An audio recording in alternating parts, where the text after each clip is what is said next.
Le prochain mémoire sera présenté par Madame Charbonneau, tel qu'indiqué dans les documents CMD 18H2 13. Alors, Madame Charbonneau, vous avez la parole.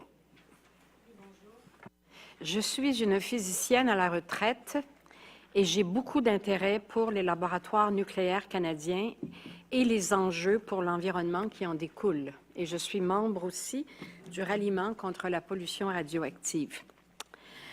Alors, depuis que j'ai reçu des documents la veille de l'audience ou quelques jours avant de la Commission de sûreté nucléaire, j'ai modifié un peu mon approche. Alors, les commentaires que je vais vous faire aujourd'hui en tiennent compte. Alors, Madame et Messieurs les commissaires, suite aux réponses reçues de la Commission de sûreté nucléaire par courriel, j'aimerais vous soumettre une version modifiée de mes commentaires. La population canadienne réclame une gestion rigoureuse et permanente des déchets radioactifs, notamment ceux de moyenne activité. Les Canadiens exigent des sites d'enfouissement et de stockage permanents qui les protègent des effets nucléaires.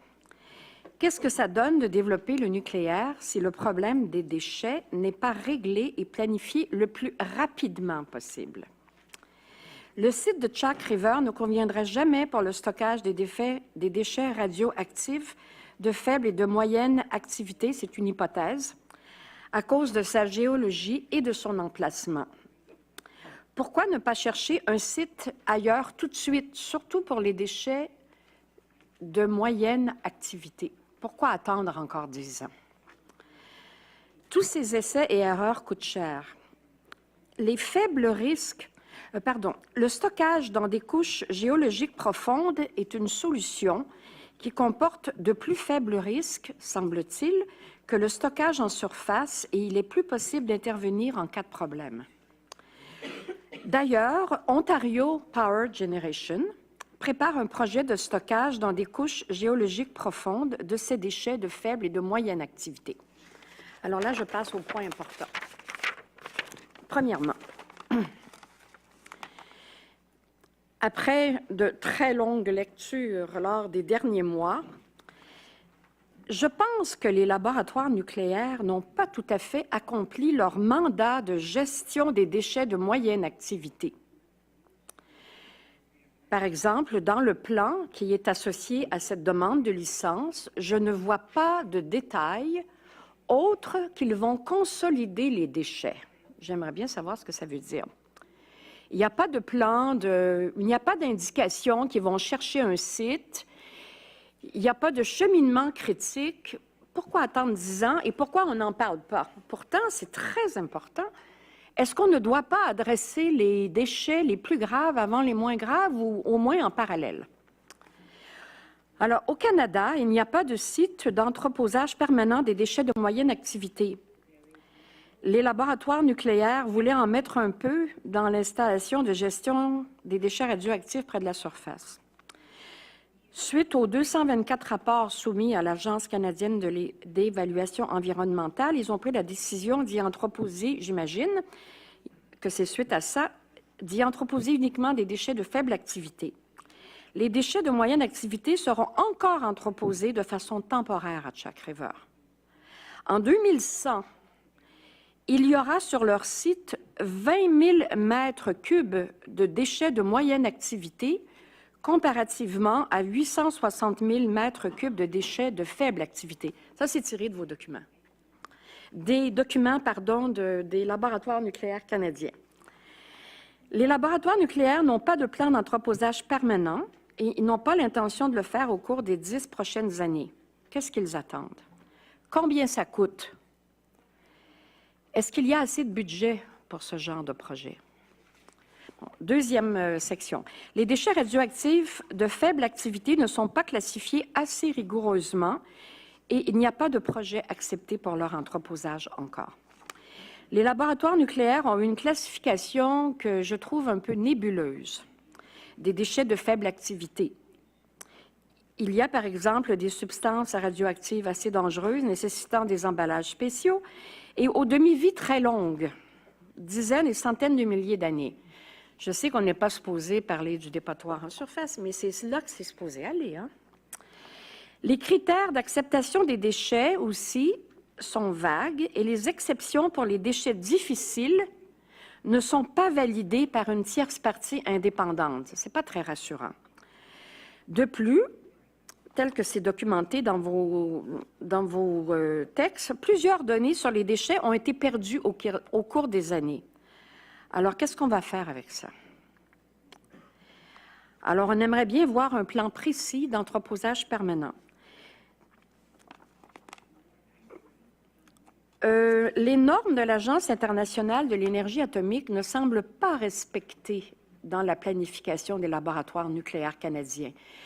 Par exemple, leur proposition du site d'enfouissement en surface ne semble pas respecter ces normes-là. Parce que l'Agence dit que les déchets de faible et moyenne activité doivent être enfouis dans un sol stable, loin des cours d'eau et loin des activités humaines. Alors moi, ce qui me préoccupe, c'est qu'on ne doit pas mettre dans un site qui va durer 500 ans des déchets qui ont une durée de vie plus longue, des déchets radioactifs qui ont une durée de vie plus longue. Et aussi, il faut toujours pouvoir surveiller les déchets, ce qui ne semble pas être une approche qui sera adoptée de façon permanente.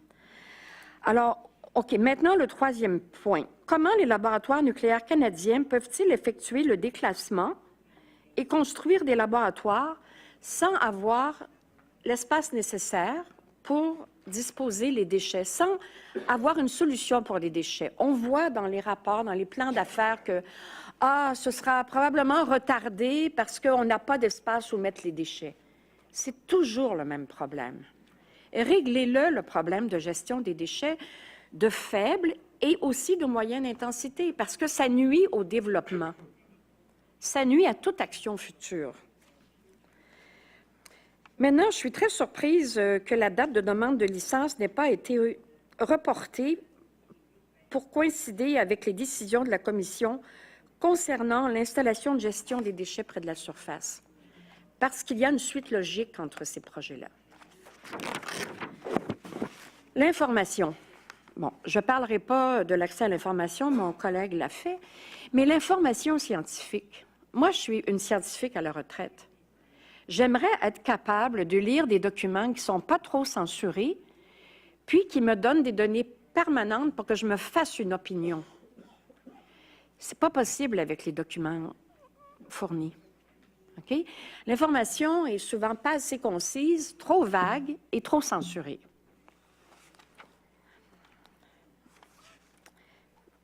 Maintenant, il y a quelque chose qui me tracasse aussi, c'est que c'est toujours cette question de déchets de niveau intermédiaire.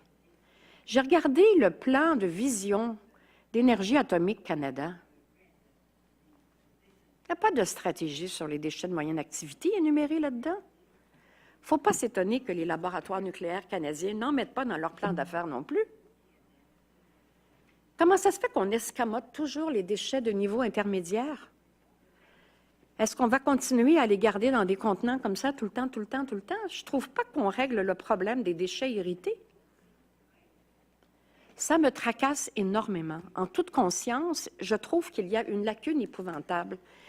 J'aimerais que les gens rament en même temps, agissent en même temps et décident de régler ces problèmes de déchets de niveau intermédiaire et plus. Il faut une bonne poubelle, il faut un bon site d'entreposage. Sans ça, comment les gens peuvent développer le nucléaire? Comment on peut minimiser les risques à l'environnement? Alors moi, c'est ma principale préoccupation. D'accord? Bon, le dernier point, c'est que, quel que soit le projet qu'on fasse, je trouve que c'est important qu'il y ait toujours un plan de relève en cas de catastrophe. OK, vous parlez de mesures là, depuis hier, vous parlez de mesures-ci, de mesures-là, mais les plans de relève en cas de catastrophe, vous savez très bien qu'il y a toujours des accidents. Alors, quand les gens font des projets, il faut qu'on sache où mettre les déchets, puis il faut qu'il y ait des plans de relève en cas de catastrophe. Et puis, j'ai des questions. Est-ce que je peux vous énumérer les questions ou les faire une par une? Il reste 30 secondes, donc D'accord. peut-être poser les plus essentiels. OK. Vous avez mentionné que vous mesurez la pollution radioactive dans les effluents, mais vous ne les mesurez pas souvent, comme une fois par année. Et les mesures indépendantes, il y en a eu une en 2015 puis une en 2019. J'appelle pas ça un contrôle, moi. J'appelle pas ça un contrôle. Voilà. Merci beaucoup. On pourrait discuter cette issue ici, maintenant. Alors, qui va poser la question? Who wants to start? Dr. McEwen. Then I'll do it in English, if I may. Yes, you can ask me the question in English. There is no problem. Thank you. So on the last page, you actually asked two, I think, important questions, but I'm not sure that the question is correct. You say that you believe that with the new license, CNL can build or operate a new nuclear facility without any further review, and that they can decommission without any further review. I'd like staff just to clarify around that, please. Speak louder, please. So you have, on the last page, in number 4, you have two statements that you believe that the new license will allow them to build or operate a new facility without any further review, and that they can decommission without any further review. I just want to be clear that in fact, any new activities like that will be conducted on the site will actually undergo a full review by staff. I don't understand your question. I'm sorry. I don't understand the context. C'est personnel ici. C'est au CCSN. Vas-y. Jean Leclerc for the record. So any new proposed installation goes through a very detailed review by CNSC staff. Depending on the scale of the project, there's a review that also determination, for example, whether an environmental assessment is required, and they would then have a full public hearing. A number of the last few interventions seem to be spending a lot of time speaking about the near-surface disposal facility. And again, it's a very good example that there's a very thorough review that's going on at this time. Monsieur Leclerc, je pourrais vous demander de répondre peut-être en français pour le bénéfice de Mme Charbonneau. Je pense que Monsieur le commissaire va pouvoir utiliser le service d'interprétation. Merci. Jean Leclerc, juste pour clarifier, toute demande du titulaire de construire une nouvelle installation, il y a des exigences pour lesquelles le personnel de la CCSN fait une revue complète du dossier, de la demande. Comme on a identifié hier, on a discuté un peu pour les changements plus importants. On a aussi des évaluations environnementales et des audiences publiques pour discuter du dossier à fond. On a parlé du site d'enfouissement en particulier. C'est le projet qui semble avoir beaucoup d'intérêt dans le public aujourd'hui. Il y a une évaluation environnementale qui se fait aujourd'hui. Et éventuellement, on s'attend qu'il va y avoir une audience publique où le dossier va être discuté à fond pour l'évaluation environnementale et finalement une décision de la commission à si oui ou non il y aura une autorisation pour le projet. En ce qui concerne le déclassement d'une installation nucléaire, encore tout plan de déclassement est revu par le personnel de la CCSN. Lorsqu'il y a un projet de déclassement qui est plus important, pour lequel les risques sont plus importants, évidemment, le personnel de la CCSN, à ce moment-là, les revues sont beaucoup plus détaillées. On fait aussi des évaluations environnementales additionnelles associées avec les projets aux besoins. Alors, j'aimerais quand même rassurer les membres du public que toute construction et tout déclassement fait face à une revue du personnel de la CCSN pour s'assurer que ce qui est proposé par le titulaire de permis va rencontrer tous nos besoins réglementaires.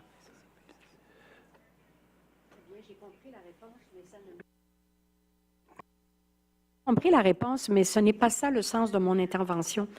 Parce que depuis que j'ai eu les renseignements hier, comme je vous ai dit, j'ai changé d'opinion sur la surveillance de la Commission de sûreté nucléaire, d'accord? Mais moi, je voudrais insister sur le fait que on ne peut pas toujours reporter la gestion des déchets de niveau intermédiaire. Alors oui, la licence couvre toutes sortes de choses très intéressantes, mais pas celle de la gestion des déchets de niveau intermédiaire. Et je trouve que le plan d'affaires qui accompagne la demande de licence devrait être modifié. Est-ce que c'est possible? Alors, il faut discuter premièrement les dépôts permanents hors du contexte de cette réunion. But I would like you to explain in detail how you manage waste now, low and intermediate and high level, and what's the future without details. Because you do have a comprehensive preliminary decommission plan that is available publicly, and in it there is detail as what is the long-term view. So I thought that it doesn't mean it's not going to change, but what is the current thinking about that? David Cox for the record. So yes, CNL has an integrated waste strategy, and we are currently managing all of our wastes, including radioactive waste, low, intermediate, and high-level waste. And I'll ask Mr. Keeler to talk to us about the plans going forward and the strategy for the different types of waste. Kurt Keeler for the record. CNL has managed low-level, intermediate-level, and high-level waste for decades. We store that waste safely in various different configurations depending on the hazard associated with the waste at this point in time. We will continue to store waste safely in these conditions, including any newly generated waste, in interim status until permanent disposal facilities have been agreed upon and licensed. There's been a lot of discussion. We are in the process of looking at that currently for low-level waste, and we will follow our work with coming up with proposals for how to deal with permanent disposal of intermediate-level waste. These are very long-term decisions, take many years to get through the consultation process. I do appreciate the energy and the passion and the thoughtfulness of the intervener's position. And I think it's very important for the industry to take the waste issues seriously, and I can confirm that CNL does that and takes it very seriously indeed. So just so for clarity, during the 10-year license that we are talking about now, the intermediate waste will be managed the way it's managed now. If there is a permanent long-term solution that is found or proposed, it'll require a completely different process. Did I get it right? Kurt Keeler for the record, that's exactly correct. OK, c'est à vous, madame. J'aimerais que ce soit plus précis. Quand vont-ils se pencher sur un site d'enfouissement pour les déchets de moyenne activité? OK. Quand vont-ils commencer? Et quand un tel site, dans la planification, quand pense-t-il qu'un tel site sera disponible? Parce que là, ça fait longtemps que ça dure, là. Mais pour le moment, c'était déposé de manière Alors, on sait pas. acceptable. Oui, c'est ça. Personne ne sait. C'est ça, Oui. ça la question. Personne ne sait la réponse. Any question? Any other question? Any question? Go ahead. Again, I will ask my question in English. In page 2, the last paragraph, the intervener requested information session with CNSC and CNL, and it has been refused. Do you have record of that request? And I would like to hear from CNSC and CNL, please. Lucie Massé qui est la coordonnatrice du ralliement contre la pollution radioactive, a fait des demandes. Et je pourrais vous acheminer les courriels qui ont été envoyés.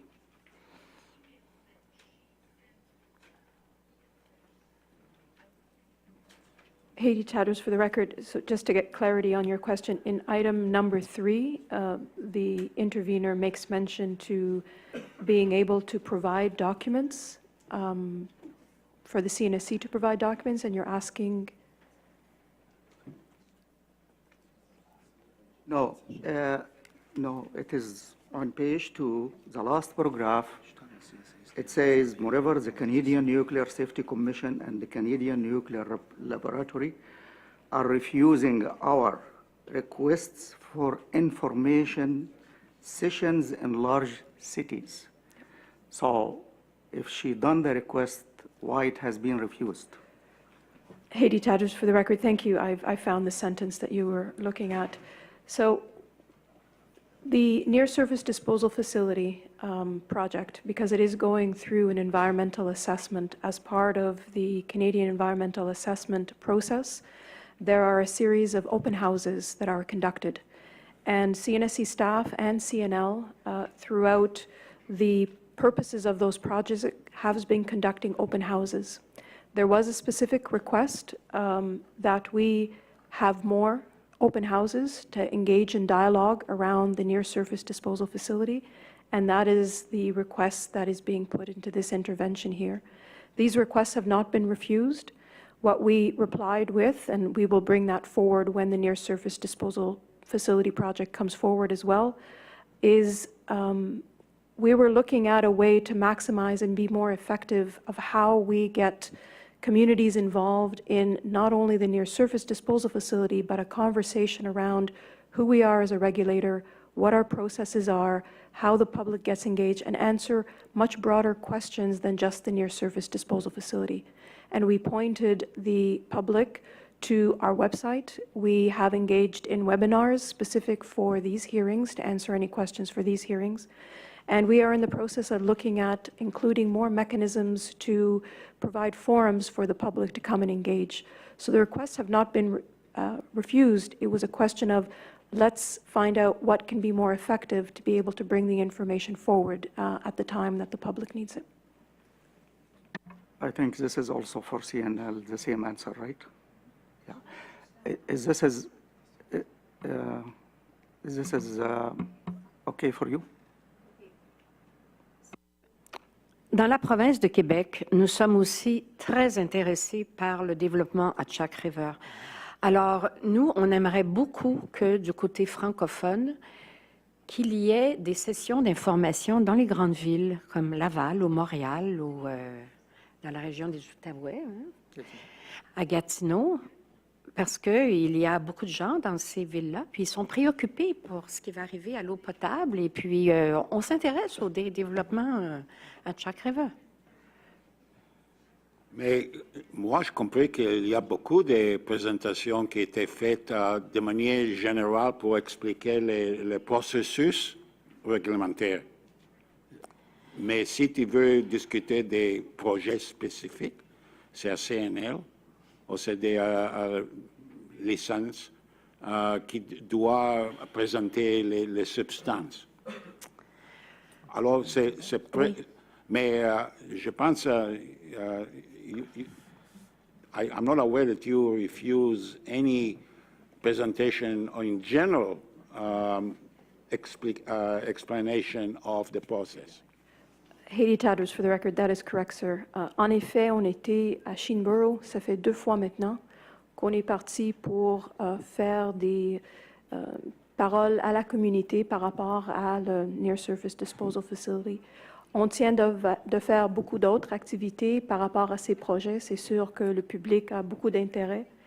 Mais par rapport à des sessions plus générales, on est en train d'établir des mécanismes pour voir, on vient d'entendre la Ville de Montréal, la Ville de Laval, on regarde l'intérêt dans la communauté qui est impliquée par le projet. So, on a commencé par des sessions à Shinboro, Mais les autres, on est toujours en parole avec le public pour voir qu'est-ce qu'ils ont besoin. OK, merci. Est-ce qu'il y a d'autres questions? Anything else? Alors, des commentaires finaux? Oui, bien sûr. Si je peux faire un commentaire, Réal Lalande, je suis aussi coordonnateur du ralliement contre la pollution radioactive. Effectivement, je suis heureux de savoir que les consultations sont tenues à Sheenborough. Nous sommes venus de Gatineau à Sheenborough pour assister. Je qualifierais ces sessions de sessions d'information, où toute l'information est présentée et il n'y a pas vraiment de place pour des questions, pour des préoccupations de la population. Il y avait énormément de gens à Sheenborough quand je suis allé, mais je vous avoue que c'est assez loin de Gatineau. La ville de Gatineau s'est prononcée contre le projet de dépotoir, comme d'autres municipalités aussi. Donc, on a intérêt à obtenir d'autres informations et nous avons l'intention de convoquer des sessions d'information pour démontrer que les citoyens aimeraient connaître plus ce projet et la gestion des matières nucléaires, qui est une matière complexe, ardue, difficile à comprendre, mais qui intéresse les gens lorsqu'on parle de la qualité de l'eau et de la protection de la qualité de l'eau. Et donc, il y a des populations tout le long de la rivière des Outaouais, peut-être même jusqu'à Montréal. Donc, rivière des Outaouais, lac des Deux-Montagnes, Saint-Laurent. Et en cas d'accident important, les gens sont préoccupés de savoir quelles seraient les mesures à prendre. Merci. OK. Merci beaucoup. Je m'excuse, il y a une question qui n'a pas été répondue, c'est concernant les mesures dans l'eau. Comment se fait-il que la mesure indépendante de la radioactivité dans l'eau a eu lieu seulement en 2015 et puis que la prochaine mesure indépendante sera en 2019? Et pourquoi on mesure si peu souvent la radioactivité dans l'eau autour de Chalk River? Je pense avoir la réponse. Heidi Tadot pour l'enregistrement. Effectivement, quand on vient d'entendre nos collègues de la protection de l'environnement, on avait 2 campagnes en 2015 et la prochaine en 2019. Mais c'est pour dire, et je passerai la parole à nos collègues pour expliquer en détail, la campagne de la collection des échantillons pour la vérification indépendante de l'environnement. C'est un mécanisme qu'on utilise, qui est utilisé et pas la totalité de comment on fait notre vérification de conformité. C'est juste un mécanisme qui supporte et soutient les activités qui sont en train d'implémenter par la laboratoire nucléaire canadienne. So avec ça, peut-être ma collègue en la protection de l'environnement peut expliquer comment le processus soutient les autres activités de conformité. Go ahead. Okay, je m'appelle Kaiser Sauvé pour l'enregistrement. Je suis la directrice de la division des sciences de la santé et de la conformité de l'environnement. Comme Ms. Tadros a dit, on a fait en 2015, on va faire le programme indépendant de surveillance environnementale en 2019.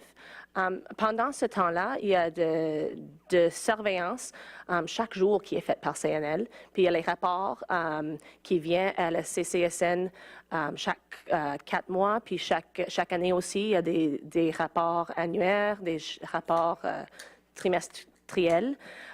Puis pour les effluents qui sortent continuellement, il y a aussi de surveillance qui est faite continuellement. Puis on reçoit ces numéros aussi et puis on fait la conformité avec ces numéros aussi.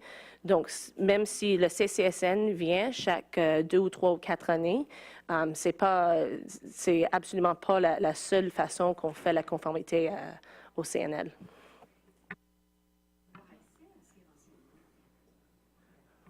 Est-ce qu'on peut avoir accès à ce qui est mesuré et à ces renseignements? Parce qu'on n'a pas accès à ces renseignements.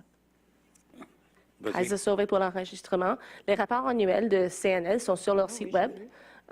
Puis c'est pour accès au public. Puis on peut aussi les fournir s'ils sont demandés. Je pensais que c'est disponible aussi à CNL. How often do you post your data? CNL, David Cox for the record. CNL posts annually our environmental reporting in Anyhow. official languages. On faut bouger, comme on dit. Oui. Alors, Merci. merci beaucoup pour Je vous remercie de votre attention. attention et j'espère qu'on aura le plaisir de lire plus de mesures sur la radioactivité de l'eau autour de Chalk River. OK, merci beaucoup.